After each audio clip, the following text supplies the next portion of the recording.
حضرت علی علیہ السلام اور علم نحو۔ علم نحو ایک ایسا علم ہے جس کے بغیر قرآن اور حدیث کو سمجھنا بلکہ عربی زبان کو سمجھنا بہت مشکل ہے۔ قرآن اور حدیث کو سمجھنے کے لیے خود اہل عرب کو بھی علم نحو کی تعلیم دی جاتی ہے۔ اس علم کے ایجاد کے بارے میں تمام مورخین اس بات پر متفق ہیں کہ حضرت امام علی علیہ السلام نے علم نحو کی ابتدائی اصول و قواعد کی تعلیم اپنے صحابی ابو الاسود دوئلی کو دی۔ چنانچہ ابو الاسود دوئلی بیان کرتے ہیں کہ ایک دن حضرت علی علیہ السلام کی خدمت میں حاضر ہوا۔ آپ علیہ السلام سر جھکائے کسی فکر میں تھے۔ میں نے پوچھا آپ کس بارے میں غور فرما رہے ہیں؟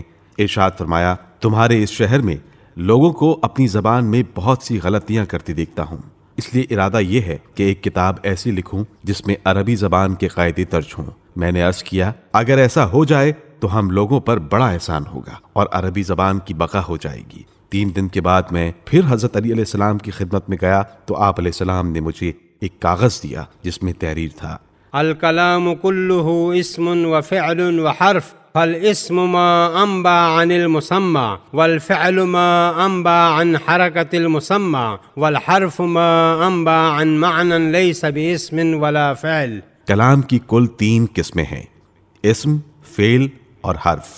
اسم وہ ہے جو اپنے مسمى کے بارے میں بتائے، اور فعل وہ ہے کہ جو اپنے مسمى کی حرکت یا کام کے بارے میں بتائے، اور حرف وہ ہے جو ایسے معنی کو بیان کرے جو نہ اسم ہو اور نہ فعل ہو۔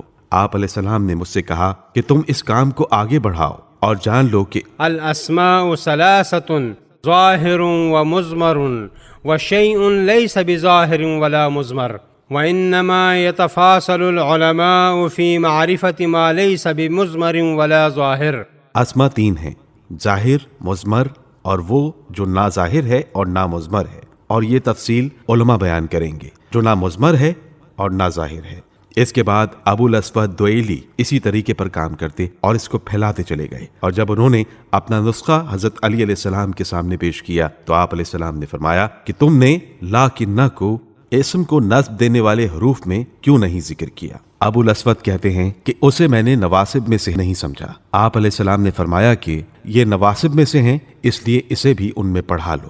مولانا ابو الحسن ندوی لکھتے ہیں کہ امیر المومنین حضرت علی ابن ابی طالب علیہ السلام سے متعدد ایسے کارناموں کی ابتدا ہوئی جن کے آثار نہ صرف یہ کہ باقی و پائندہ ہیں، بلکہ جب تک عربی زبان اور اس کے قواعد نحو و صرف باقی ہیں وہ کارنامہ زندہ جاوید رہے گا۔ ابن خلکان اور دوسرے مورخین نے لکھا ہے کہ ابو الاسود دوئلی پہلے شخص ہیں جنہیں حضرت علی علیہ السلام نے علم نحو کی تعلیم دی اور بتایا کہ کلام اسم، فعل اور حرف پر مشتمل ہوتا ہے۔ اس کے بعد ابو الاسود دوئلی اسی طریقے پر کام کرتے اور اس کو پھیلاتے چلے گئے۔ اب آپ خود سوچیں کہ جس علم کو حاصل کیے بغیر کوئی انسان عالم نہیں بن سکتا، تو پھر جو شخص اس علم کا بانی اور مؤسس ہوگا وہ باب العلم نہیں ہوگا تو کیا ہوگا؟ لیکن افسوس کا مقام ہے کہ لوگ علم نحو اور علم صرف کو تمام علوم کی بنیاد تو تسلیم کرتے ہیں، لیکن جو ہستی ان علوم کی واضح اور سانح ہے اسے تمام علوم کا دروازہ تسلیم کرنے میں شک کا شکار ہوتے ہیں۔ عام لوگوں کو تو چھوڑ دیجئے، کم از کم عربی پڑھنے اور سمجھنے کی صلاحیت رکھنے والوں کو تو مولا کائنات علیہ السلام کی افضلیت اور عالمیت کا انکار نہیں کرنا چاہیے، کیونکہ ان لوگوں کے اندر یہ اہلیت اور قابلیت صرف اسی عربی گرامر کی وجہ سے پیدا ہوئی جس کے موجد اور بانی مولا کائنات حضرت علی ابن ابی طالب علیہ السلام ہیں۔